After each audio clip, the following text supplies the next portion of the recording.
Médico de homens e de almas, a história de São Lucas, Taylor Caldwell. Capítulo 10. Preferirias, sem dúvida, estar seguindo Kepta entre as enxergas infectadas de febre dos escravos e examinar eruditamente seus vasos noturnos, disse Cusa sarcasticamente. Ainda assim, se quiseres chegar a Alexandria com algo mais do que simples tinturas de conhecimentos, advirto-te que te apliques às tuas lições. Não, acrescentou, sombrio, que isso adiante muito para uma pessoa de tua limitada inteligência. Aquela era a sua maneira de estimular Lucano a fazer esforços extras. O rapaz habitualmente respondia com um de seus calmos e austeros sorrisos. Dificilmente encolerizava-se, mas, quando isso acontecia, ficava resistente como uma pedra, e em suas órbitas surgia um amargo fulgor azul.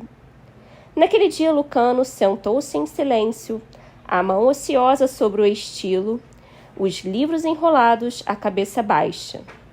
Mas quando Cusa o ridicularizou, ele ergueu a cabeça, e o fogo gelado de seus olhos foi uma advertência para o grotesco professor. Entretanto, Cusa falou: Não olhes assim para mim, filho de um antigo escravo, como se fosses meu amo e eu te houvesse insultado de maneira imperdoável. Foi apenas o acaso que te fez livre. Numa casa mais sensata, estarias derramando água sobre as pedras e esvaziando os vasos noturnos, e não sentado a uma mesa de mármore como um prático. Deixa-me em paz, disse Lucano em voz abafada. Cusa então viu que o jovem estava tomado de tremenda angústia e que mais zombarias o incitariam à violência. O professor de há muito deixara de chicoteá-lo durante as lições. Em seu coração ele agora amava aquele aluno, e quase cessara de invejar-lhe a beleza e os favores com que Diodoro o acumulava. Bem, disse Cusa, pensativamente, um dedo em seu rosto de sátiro. Estudou Lucano e sua mente saltava como uma cabra, olhando para a cadeira vazia de Rúbria. A mocinha, ultimamente, andava respirando com mais dificuldade do que antes, e uma ou duas vezes tinha fechado os olhos como se fosse desmaiar, os lábios e faces tomando um tom peculiar de um cinzento fantasmal. Cusa, cuja curiosidade não tinha limite, passara anos estudando os livros de medicina de Kepta, e algo faiscou em sua mente ágil. Era qualquer coisa implacável. Refletiu que Lucano não estaria assim angustiado se a doença de Rúbria fosse banal. Viu que o jovem também fixava a cadeira vazia de Rúbria, e que sua boca se retorcia rigidamente. Conforme o professor temera, os deuses, esperando em seu relampejante silêncio, tinham ferido a donzela de alguma forma particular e mortal, e Lucano o sabia. O professor pigarreou. Rúbria está ausente hoje, disse ele, observando Lucano com atenção. Ah, como é cansativo ser mulher. Amanhã ela estará presente. Mas Lucano, sem ouvi-lo, apenas contemplava a cadeira de Rúbria, e sua garganta tornava-se rígida como se fosse feita de mármore. Cusa sentiu uma piedade que não lhe era familiar. Atenção, disse, desenrolando o manuscrito que estalou no silêncio. Diodoro está gastando contigo muito tempo e esforço, eventualmente dinheiro. Sejamos homens, não crianças. Lucano não respondeu. Seus dedos torciam o estilo como se ele estivesse torturado.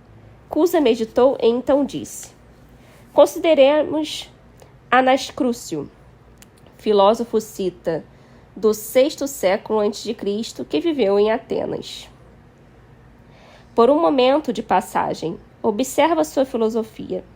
É um momento crítico que revela o homem. Portanto, quando a crise te atingir, lembra-te que Deus, como um treinador de lutadores, deu-te um antagonista áspero e rijo. Com que fim, perguntarás, para que te consagres vitorioso nos grandes jogos? Um sorriso sardônico e enlutado passou pelos lábios de Lucano.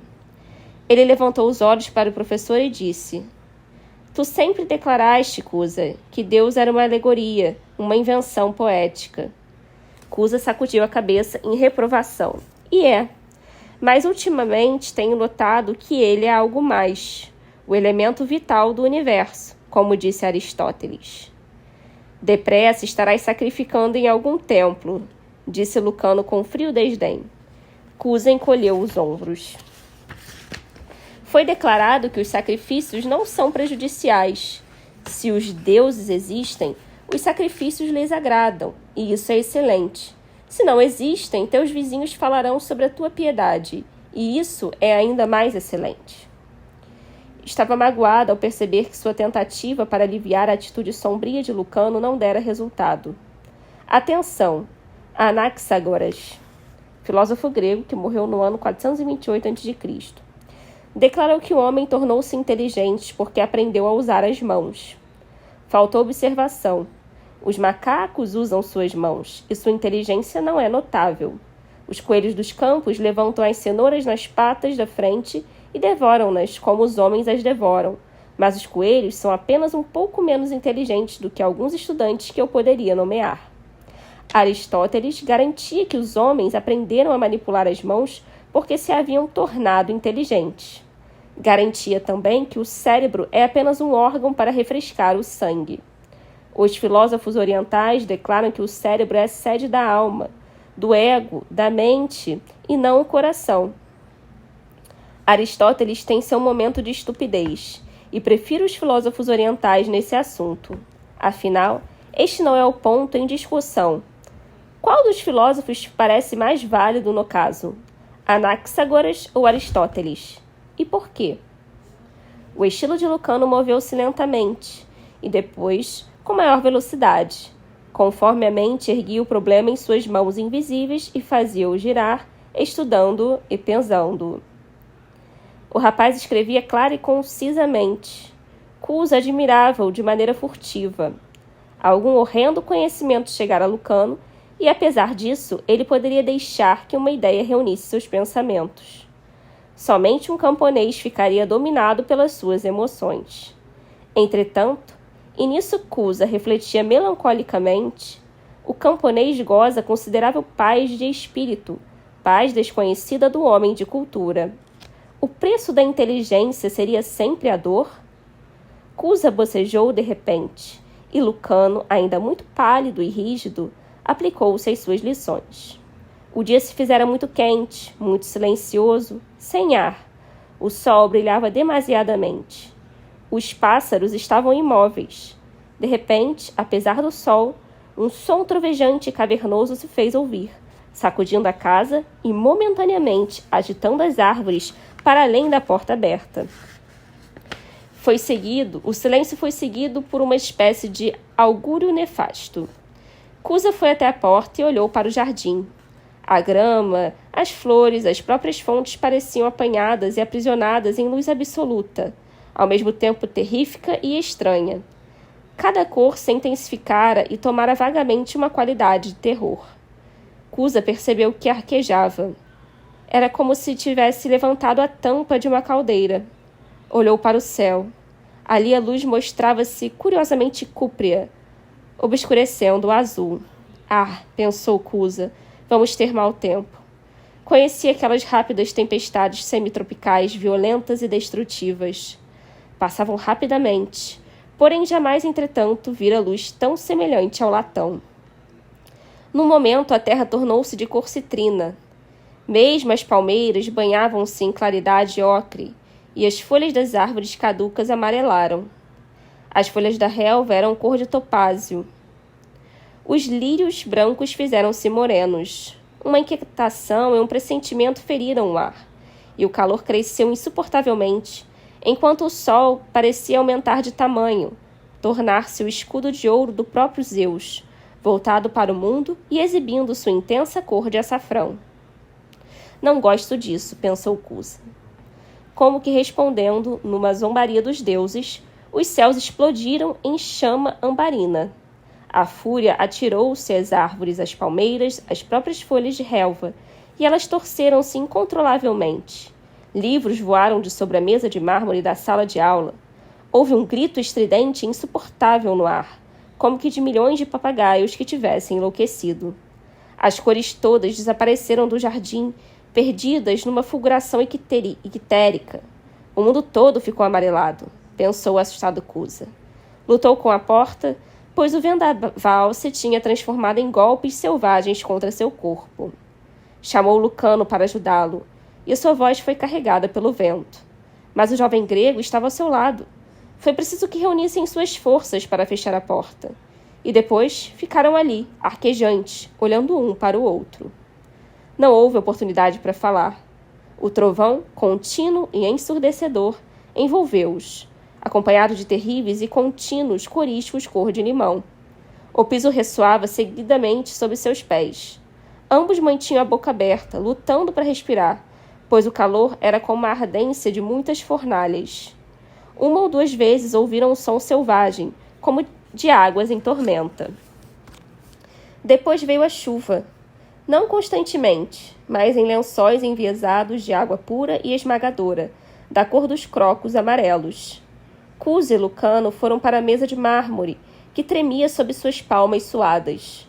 Os lábios de Cusa moviam-se em frenético oração. Lucano observava-o. Sua boca se curvava, desagradavelmente. Cusa, parando por um momento em suas preces, ficou espantado com a expressão do jovem. Continuou a rezar, apressadamente, conforme o trovão retumbava como se sobre a terra passassem as rodas de uma poderosa biga, mas ficou pensando. Os relâmpagos inflamados faiscavam e tornavam a faiscar no rosto de Lucano, naquela sombria ictérica, e pareciam estar ferindo o rosto de uma estátua trágica.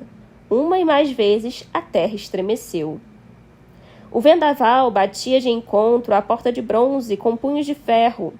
A cortina da janela estendeu-se para fora, direita, como vela encapelada de um barco. Enceguecido pelos relâmpagos, e tiritando até dentro do coração, Cusa cobriu os olhos. Não viu a água começando a filtrar por baixo da porta. Primeiro, veio como se lançasse gavinhas, tremulamente. Depois, correu em regatos serpentinos, mais largos, luzindo e refletindo os coriscos. A seguir foram lençóis, levantando-se, fluindo, torcendo-se, e cobriu o piso de mosaicos. Quando alcançou as sandálias de Cusa, ele deu um salto e abriu os olhos. Lucano, porém, não se moveu. Tinha a cabeça baixada e parecia meditar. Com certeza, isto acaba logo, pensava o professor tomado de pânico. Mas a tempestade aumentava de intensidade. Parecia devorar a terra em fogo. Som estranho acentuava o mugido do trovão, um som precipitado, indescritível. Cusa perdeu a noção do tempo. Se os pilares da casa ruíssem, se as colunas se espalhassem, ele não se teria surpreendido. Ninguém se aproximou da sala de aula pela porta interna. A casa inteira acovardara-se. Ocasionalmente, o forte clamor do trovão era acompanhado de um som de algo que voa em lascas, numa nova reverberação de chama, e uma árvore era atingida. As paredes brancas do aposento palpitavam em vagas de brilho, que se apagavam momentaneamente em semi-obscuridade e depois acendiam-se de novo. Jamais Cusa testemunhara semelhante temporal. Aspirava a sentir encorajamento e consolo humanos. Lucano não lhe dera nenhum. Estava, ao que parecia, inconsciente dos assaltos que a terra sofria por parte dos céus sibilantes e enfurecidos. Apoiara os cotovelos na mesa e amparava o queixo com o polegar e o indicador da mão esquerda. Podia ser tomado por um estudante que refletisse sobre um teorema. Então, da mesma forma súbita com que começara a tempestade, terminou. Os relâmpagos cessaram de atirar seus dardos inflamados contra a terra, e da mesma maneira abrupta o trovão deu fim à sua voz estrondosa. As flamas que refletiam nas paredes do aposento desapareceram. A cortina caiu, desarvorada, sobre a janela. Os ouvidos de Cusa, entretanto, zumbiram durante alguns minutos ainda, e algum tempo se passou antes que lhe fosse possível controlar o tremor das pernas e pudesse se levantar patinando na água límpida que inundava o piso. Empurrou a porta para trás e mais água invadiu o local. Um sol claro e inocente, recém-nascido e de olho arregalado, espiava para a terra. Árvores e palmeiras despedaçadas espalhavam-se pelo terreno todo, como cávacos de lenha. As fontes transbordavam em cascatas de luminosidade argentina. Mas as flores foram atiradas à terra como cadáveres frágeis e coloridos. Imediatamente, o mais doce odor ergueu-se do chão, vindo das rosas quebradas e dos jasmins arrancados. Os pássaros iniciaram uma canção tímida, ação de graças por terem sido poupados. A voz do rio, demasiado próxima, conversava alta e agitadamente com o céu. Tons de mercúrio corriam por toda a parte, através da relva batida, das árvores tombadas e dos troncos e folhas. Os escravos começaram a sair aos magotes da casa gotejante. Observaram a destruição e lamentavam-se. Cusa gritou para eles: Olá! Onde vos estivestes escondendo, covardes? Trazei pão, queijo e vinho imediatamente. Devemos morrer à fome entre os livros? Pela primeira vez, Lucano ergueu os olhos e sorriu levemente. Mas não era o sorriso de um jovem, e sim o de um homem cansado. Um escravo, ainda tremendo, trouxe uma bandeja de pão grosseiro, vinho barato local e uma fatia espessa de queijo duro amarelo, bem como alguns pepinos em coalhada. Tagarelava: houve muito estrago. 4 das melhores cerejeiras caíram. 6 macieiras e todas as romãzeiras foram fulminadas lá nos campos, e os carneiros desapareceram. Cusa dirigiu-se para a mesa com um ar fanfarrão. Meteu um dedo na tigela de pepinos, lambeu, comentou com ares críticos, lançando um olhar furibundo para o escravo. És criança para teres medo do temporal? Enquanto ele passava, e houve mesmo um temporal, nós estudávamos o Fedo. Diálogo de Platão, tratando da imortalidade da alma. Fora daqui! A água fluía através da porta. Lucano falou. Quem será que estava encolhido junto de mim, dizendo ao mesmo tempo imprecações e preces? Atenção, disse Cusa. Vamos estudar as categorias de Aristóteles. O sol quente secou a água e o piso cobriu-se de vapor. Agora todo o jardim e toda a terra estavam envolvidos em névoa radiosa. O rio ainda clamava e Cusa, constrangido, pensava se ele não iria invadir a terra. Tudo gotejava. Milhares de minúsculas vozes musicais eram ouvidas por toda parte. As estátuas do jardim brilhavam sob a água iluminada. O perfume dos jasmins parecia-se ao odor dos lírios brancos das margens do Lete, rio dos infernos, cujo nome significa esquecimento. As sombras bebiam-lhe as águas para esquecer. Dominando e anestesiando os sentidos, as vozes dos escravos vinham lá de fora para o aposento, cheias de jaculatórias, e temor respeito diante da destruição feita pelo temporal. Cusa comia com satisfação. Lucano apenas bebeu um pouco de vinho. Parecia absorvido em seus livros. Uma hora passou-se e outra e mais outra. O sol primaveril enviesou para o ocidente. Cusa não podia decifrar o rosto quieto de Lucano, que tinha em si algo de maciço. O estilo rangia. A porta interna abriu-se e Diodoro entrou na sala de aulas. Cusa e Lucano se levantaram. O rosto do tribuno estava cadavérico e tenso. Caminhou até a mesa de mármore, olhou Lucano bem dentro dos olhos, tentou falar, não pôde. Lucano soltou uma exclamação, agarrando-lhe o braço. Rúbria!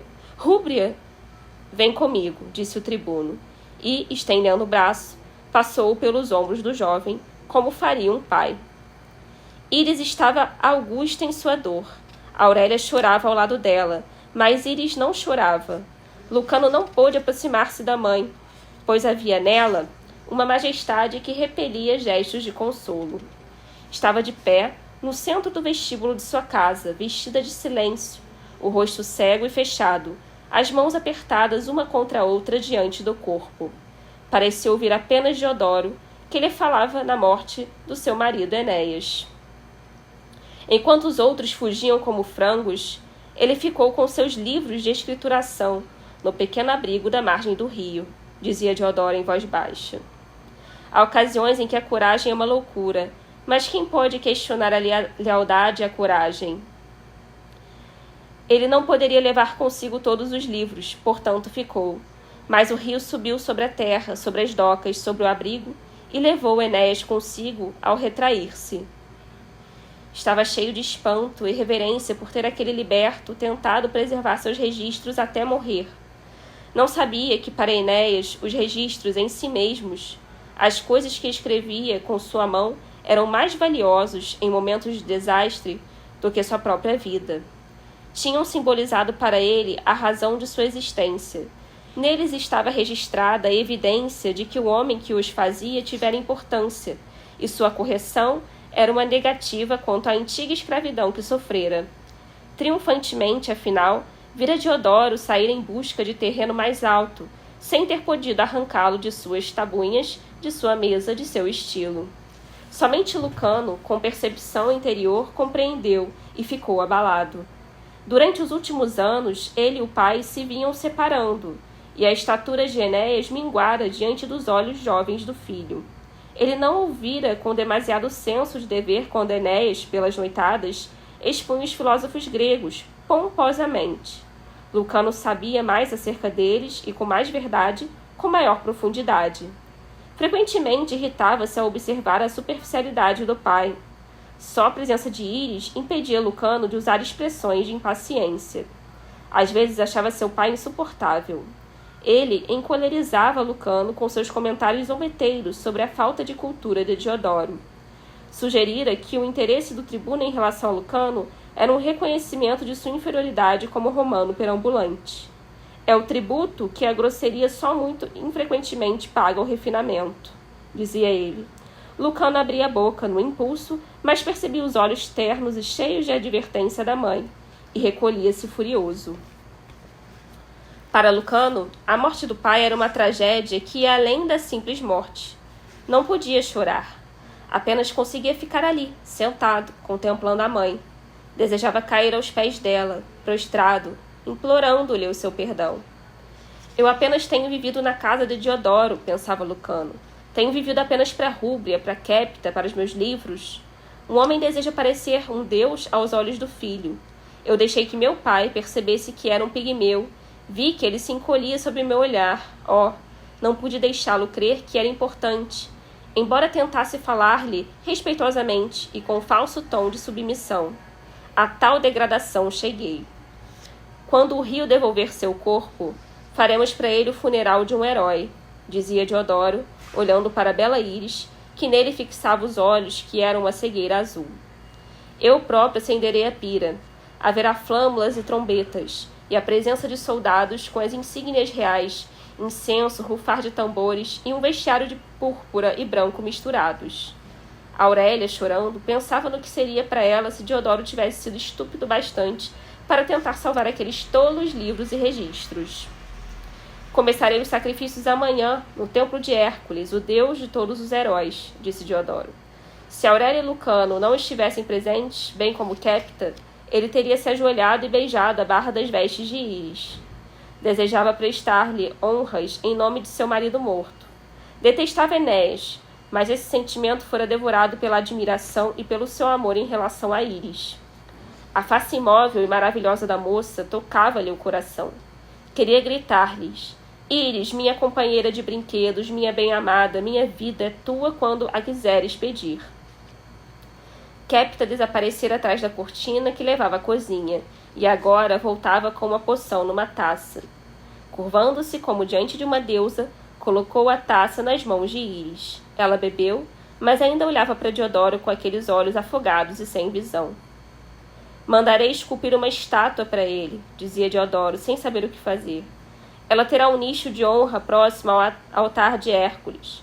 Em nome de Enéas, certa soma te será entregue todos os anos, Íris. É o mínimo que posso fazer. Aurélia tornou a chorar com uma nova torrente de lágrimas. Os livros, afinal, tinham sido carregados com Enéas. Seu gesto de trágico heroísmo fora desperdiçado. Oh, os homens comoventes e tolos que supunham ser um gesto mais importante para as suas famílias que as suas vidas. Os homens eram heróis, mas as mulheres eram sensatas. Aurélia sentia muito por Íris, que tinha por marido um herói. Eu não o amei como meu marido, mas apenas como a mãe ama um filho, disse Íris, falando pela primeira vez. Aurélia compreendeu e, mesmo soluçando, confirmou com um aceno de cabeça.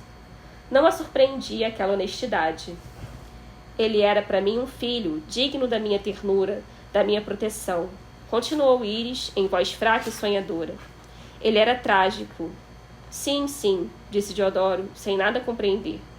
Mas a tragédia é a sina dos heróis. Estava muito cansado, coberto de lama. Trabalhara durante horas salvando o que podia ser salvo. 3 navios carregados com os melhores produtos da Síria tinham naufragado. Ele nadara com seus oficiais procurando em vão o corpo de Enéas. Quando vira Enéas ser arrastado, mergulhara de peitoral, sandálias, espada e tudo, atirando-se a águas violentas e amarelas. Pensara apenas em Íris. Penso, disse Capita em voz branda, que seria melhor a senhora Aurélia conduzir Íris para seu quarto. A poção está fazendo efeito. E realmente, Íris começara a cambalear perceptivelmente. Aurélia levantou-se, cercou a amiga com o braço e levou-a, através da cortina, para seu quarto de dormir. Disse, por sobre o ombro, ao marido: ficarei com ela algum tempo.